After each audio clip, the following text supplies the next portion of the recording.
Hello everyone, welcome to PW. आज मैं आप लोगों के लिए लेके आया हूं एक बहुत जबरदस्त चीज जो मैक्सिमम स्टूडेंट मुझसे पूछ रहे थे। सर थर्ड ईयर में है, सेकेंड ईयर में है, या फिर सर हम लोग जो है वो फाइनल ईयर में है और हम अपना प्लान करना चाहते हैं कि कौन से एग्जाम के लिए हमें प्रिपेयर करना चाहिए, क्या फायदा मिलेगा और किस तरह से हम अपने बीटेक करते करते या during the BTech top exams की प्रिपरेशन कर सकते हैं और स्कोर कर सकते हैं। तो आइए आज हम लोग यही जानने की कोशिश करेंगे कि how to start your preparation for GATE, for IES जो कि हम लोग इंडियन इंजीनियरिंग सर्विसेज कहते हैं, बट एक्चुअल में ये ईएसई है, engineering services examination. IAS Indian administrative services, IRMS जो कि इसी साल से ऐड हुआ है, और पब्लिक सेक्टर यूनिट्स जैसे कि आपके स्टेट लेवल के, जिसमें आपके स्टेट लेवल के एई के भी पेपर हो जाते हैं, और साथ ही साथ आपका आईओसीएल, ओएनजीसी, ये सारे पेपर्स, आपके बार्क, ये सारे कुछ आ जाएं। ठीक है, तो आइए इसके बारे में हम लोग बात करते हैं। सबसे पहले तो मैं बात करूंगा कि स्टार्ट कब करना चाहिए और किसे स्टार्ट करना चाहिए। देखिए, अगर आप आईएएस की बात करें तो 60% स्टूडेंट जो आईएएस में सेलेक्ट होता है ना, वो इंजीनियरिंग बैकग्राउंड से अभी तक रह रहा था। मैक्सिमम 60% स्टूडेंट्स इंजीनियरिंग बैकग्राउंड के आईएएस का पेपर अटेम्प्ट देते हैं। इसका मतलब इंजीनियरिंग के स्टूडेंट आईएएस के लिए बहुत ज्यादा एलिजिबल हो रहे हैं, मतलब जाना चाहते हैं, एक तरह से उनका मन है। एलिजिबल तो सभी हैं लेकिन वो जाना चाहते हैं। ठीक है, अगर मैं बात करूं गेट की, तो गेट के लिए सिर्फ टेक्निकल पेपर होता है और इसके थ्रू आप आईओसीएल, ओएनजीसी, एचपीसीएल या और जो दूसरे बार्क हो गया, ये जो दूसरे एग्जाम्स हैं उनमें आप एंट्री पा पाते हैं। अगर मैं बात करूं पीएसयूज, तो गेट के थ्रू आप पीएसयूज में एंट्री पा सकते हैं, कुछ पीएसयूज डायरेक्ट भी होते हैं। तो सबसे पहले मैं गेट की प्रिपरेशन से चालू करता हूं। ठीक है, कि गेट की प्रिपरेशन के लिए आपको कैसे करना है। अगर आप 2024 के लिए प्रिपेयर कर रहे हैं, 2025 के लिए प्रिपेयर कर रहे हैं ड्यूरिंग द बीटेक, आप क्या करें। सबसे पहला और सबसे इंपॉर्टेंट चीज है know your syllabus and exam pattern. आपको यह समझना होगा कि हमारा सिलेबस क्या है। ठीक है, हमारी यूनिवर्सिटी के सिलेबस से कैसे, कौन से सब्जेक्ट कितना मैच करते हैं, और साथ ही साथ ये गेट का जो एग्जाम पैटर्न है वो कैसा होता है, ऑब्जेक्टिव क्वेश्चंस होते हैं, किस तरह का कैलकुलेटर अलाउड होता है, उन पे हम एक बार जरूर व्यू देखें। ठीक, उसके बाद है आप अपनी प्रिपरेशन जल्दी शुरू करें। जैसे मान लीजिए आप अगर 2024 की प्रिपरेशन करना चाहते हैं ना, तो अभी ये बेस्ट टाइम है, क्योंकि एक साल का समय आपकी प्रिपरेशन में लगता है। ठीक है, इसके बाद प्रिपेयर करिए short notes and preferred standard books. ये क्या आपने लिख रखा है सर? देखिए, जैसे मान लीजिए आपने आज की डेट में मान लीजिए आपने पीडब्ल्यू ज्वाइन कर लिया और अब आप अपनी कॉन्सेंट्रेटली गेट और पीएसयूज की तरफ अपनी तैयारी को लेके जा रहे हैं। ठीक है, अब आपको सबसे पहला जो इंपॉर्टेंट चीज है ना, वो है आपका शॉर्ट नोट्स बनाने का तरीका, साथ ही साथ आपके स्टैंडर्ड बुक्स को रेफर करने का तरीका।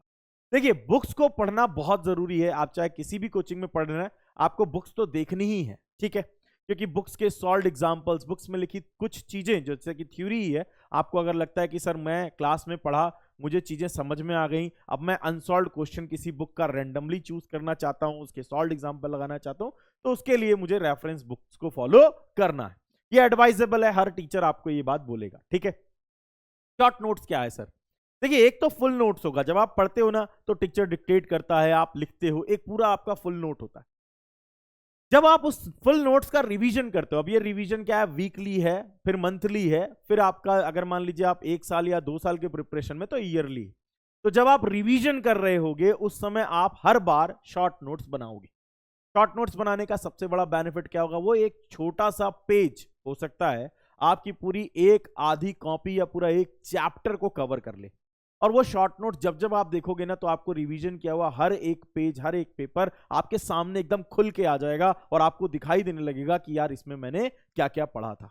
ठीक है, तो ये शॉर्ट नोट्स का एक सबसे बड़ा एडवांटेज है। प्लस आपका ना अंदर आपके सिक्स सेंस, हम सबके पास है, वो सिक्स सेंस एक्टिव हो जाता है। ये टॉपिक इंपॉर्टेंट है, ये टॉपिक इंपॉर्टेंट है, मतलब हमको इस पे ज्यादा समय देने की जरूरत है, क्योंकि हमें हो सकता है कम आ रहा हो, हम और ज्यादा अच्छे समझना चाहते हैं। तो ये जो सिक्स सेंस है ना, ये अक्सर अक्सर रिजल्ट दे देता है यार। तो ये आपका शॉर्ट नोट्स जो होगा ना, वो बार बार उन सारी चीजों को रिकॉल करेंगे और वहां से आपको पिंच कर जाएगा पॉइंट की यार ये इंपॉर्टेंट पॉइंट।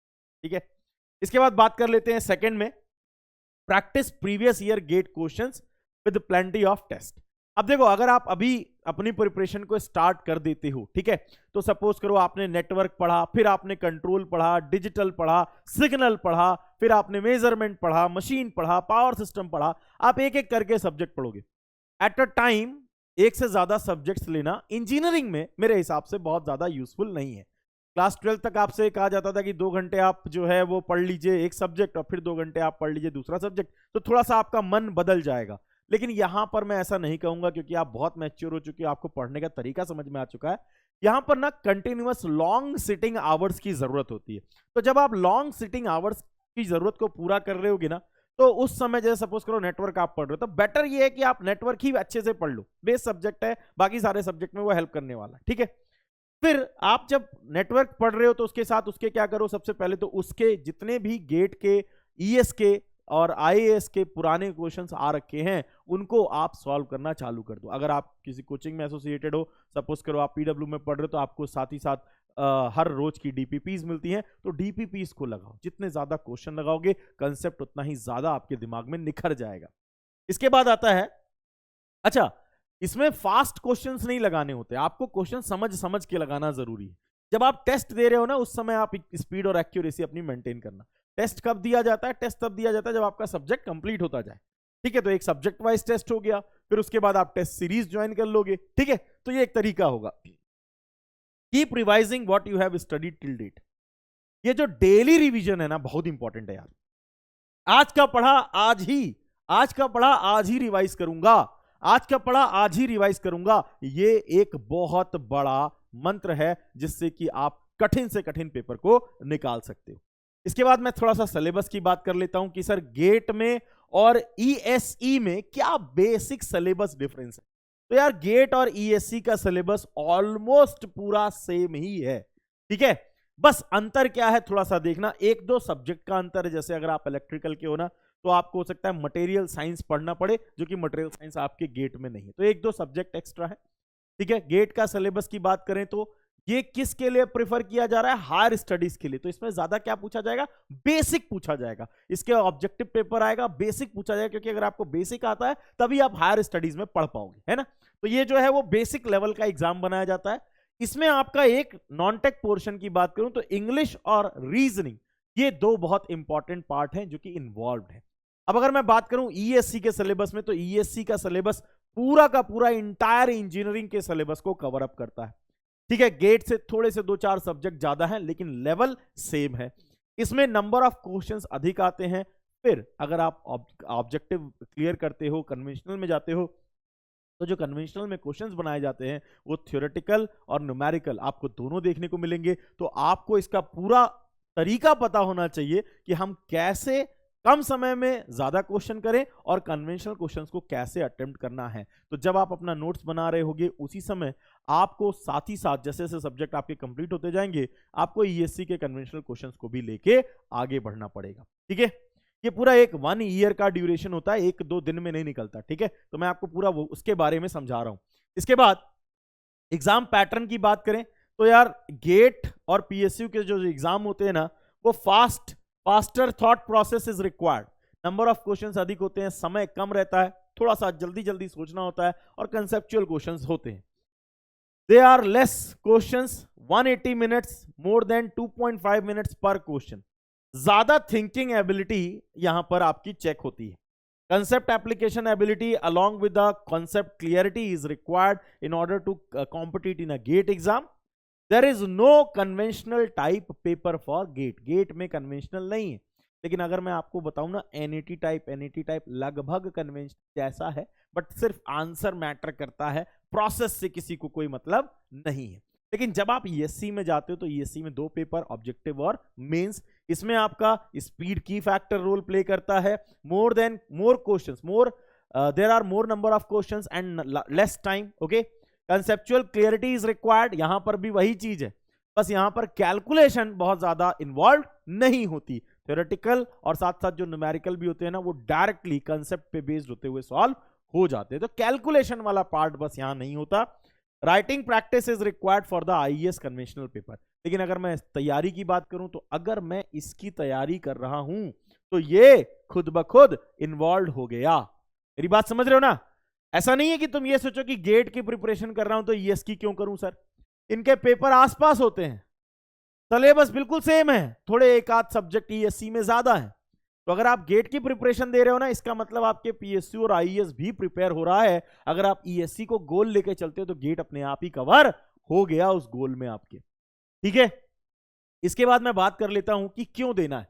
अभी बहुत सारे स्टूडेंट्स के दिमाग में यही रहता है, why ESC sir, why GATE sir, what we will get by GATE and what we will get by IES. तो यहां पे बहुत ध्यान से देखिएगा, एक्चुअल में ये आईईएस इंडियन इकोनॉमिक सर्विसेज नहीं है, ये इंडियन इंजीनियरिंग सर्विसेज है, पुराना नाम इसका। इसको हम लोग ईएसई कहते हैं आज की डेट में, इंजीनियरिंग सर्विसेज एग्जामिनेशन। तो वाई गेट और वाई ईएससी, देखो यहां पर ना आपकी फ्यूचर अपॉर्चुनिटीज खुल जाती। It will be an opportunity to save whole year for those who wants to prepare IES just after clearing gate।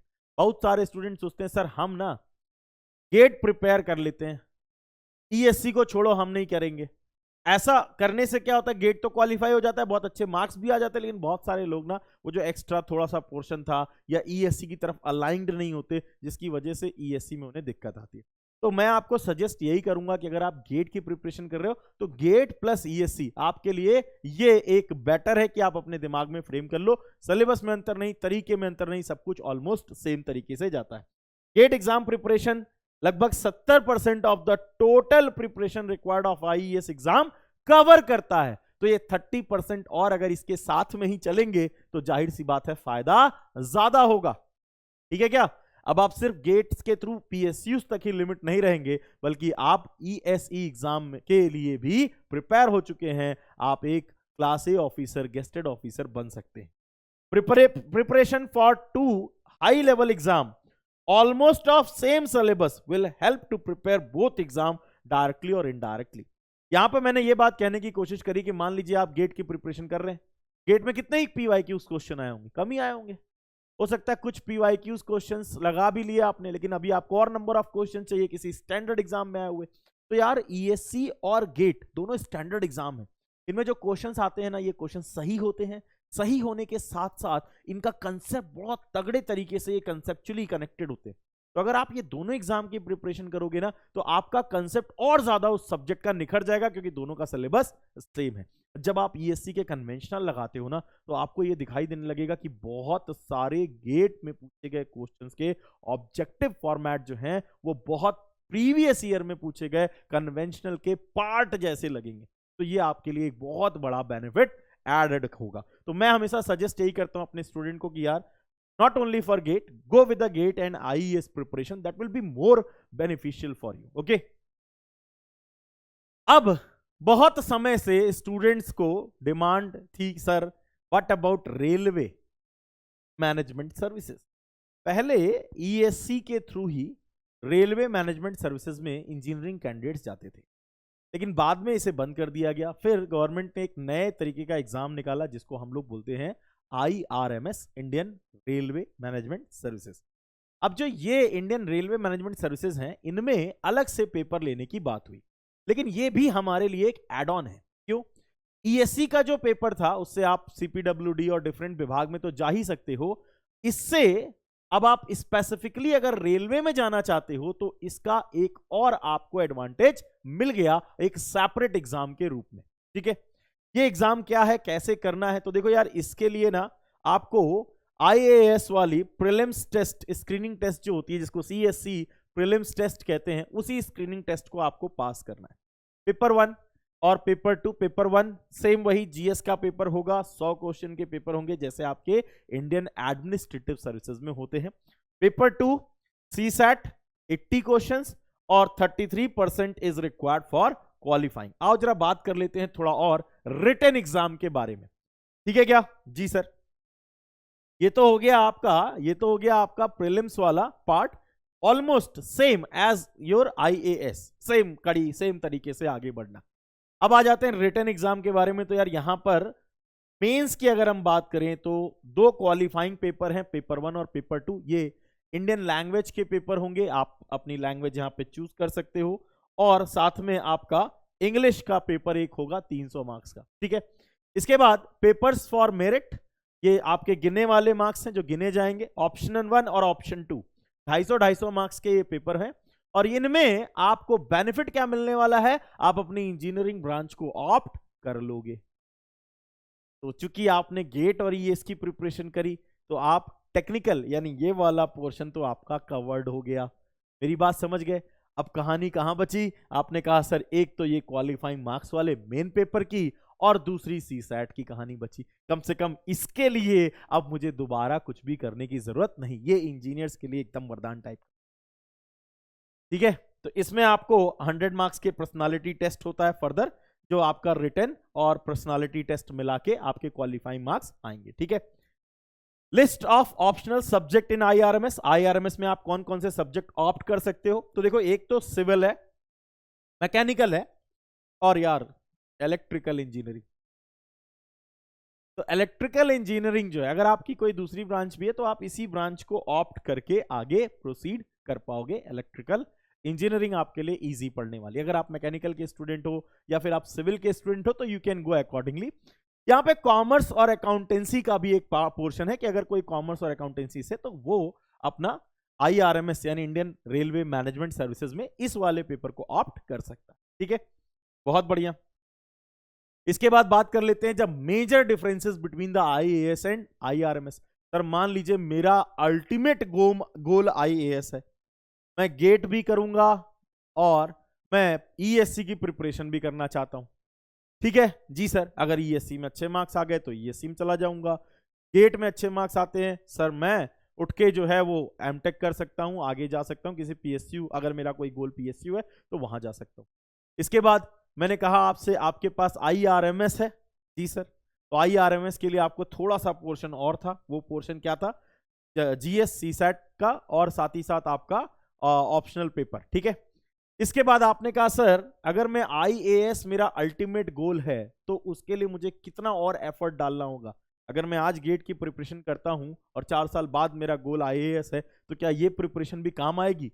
100% काम आएगी। कैसे काम आएगी आपको मैं यहां पे दिखा देता हूं। देखिए, आईआरएमएस में जो डिफरेंसेस हैं वो क्या है? Compulsory Indian language, English, optional 1, option 2। Yes sir.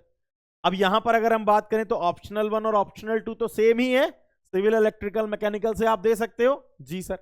अच्छा, इंग्लिश और कंपल्सरी लैंग्वेज ये तो सेम ही है, जी सर। यानी अगर मैं सोचूं आईएएस के बारे में भी, आईआरएमएस की तैयारी करते हुए, या आईएएस भी मेरा आगे चल के फ्यूचर में गोल बनता है, तो मुझे क्या क्या पढ़ना है? ऐसे general studies 1, general studies 2, general studies 3 and general studies, यानी 4 पेपर मुझे और प्रिपेयर करने होंगे। मेरा पढ़ा हुआ बेकार नहीं जाने वाला सर, ये एक बहुत बड़ा बेनिफिट है। तो ये जो पूरा फ्लो है ना, कि आप कौन से एग्जाम की प्रिपरेशन करो, किस फ्लो में करो, और क्या बेसिक डिफरेंसेस हैं, इनको मैं इस चार्ट पे दिखाने की कोशिश कर देता हूं बहुत आसान तरीके से। देखिए, how to prepare for all the exam combinedly. तो देखो, सबसे पहला तो आपका जो गोल है वो आपका क्या है, आप डिसाइड कर लो। इनिशियली आप गेट की प्रिपरेशन से शुरुआत करो, अगर आप अभी बीटेक में पढ़ रहे हो तो, ठीक है। अगर आप अभी बीटेक में पढ़ रहे हो ना, तो गेट और आपको क्या करना है, ईएससी की प्रिपरेशन पे फोकस करना है। तो आप गेट की प्रिपरेशन करोगे तो क्या होगा, आपका इंजीनियरिंग का जो पेपर होने वाला है वो आपको आसान लगेगा। आप अपनी इंजीनियरिंग बहुत अच्छे मार्क्स के साथ में, बहुत अच्छी समझदारी ऑफ इंजीनियरिंग के साथ में कर पाओगे, ठीक है।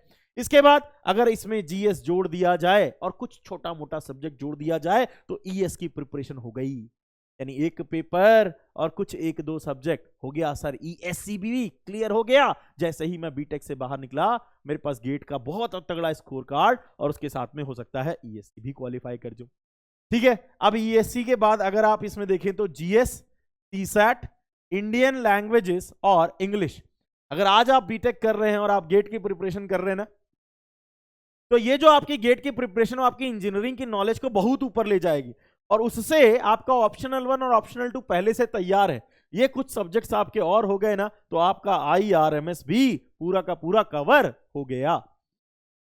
इसके बाद अगर मैं एएस ही मेरा अल्टीमेट ऑब्जेक्टिव है, तो यहां कुछ सब्जेक्ट्स को और ऐड कर लेते हैं, जीएस 1, 2, 3, 4। अगर ये पेपर्स और तैयार हो गए तो ये जो पुराना पढ़ा हुआ है सर, ये वेस्ट नहीं है सर, ये मेरे बार बार काम आ रहा है हर इंजीनियरिंग से रिलेटेड एग्जाम में, प्लस फाइनली एडमिनिस्ट्रेटिव सर्विसेज तक जाने तक, पहुंचने तक ये मेरे काम आने वाला है। तो अगर आप आज इंजीनियरिंग के first year, second year, third year में हो ना, तो यार आंख मूंद के गेट की प्रिपरेशन अभी से चालू कर दो, क्योंकि तुमको मैंने दिखाया कि तुम्हारे हर पड़ाव को ना पहुंचने के लिए तुम्हारी अगर इंजीनियरिंग की नॉलेज तगड़ी है तो तुम्हें हेल्प जरूर मिलेगी। होपिंग कि ये सेशन आपके बहुत काम आएगा, आप इस पे फोकस्ड रहोगे और साथ ही साथ आपका जो ऑब्जेक्टिव है ना वो आपको चूज करने में अब जरूर हेल्प मिलेगी। Thank you everyone.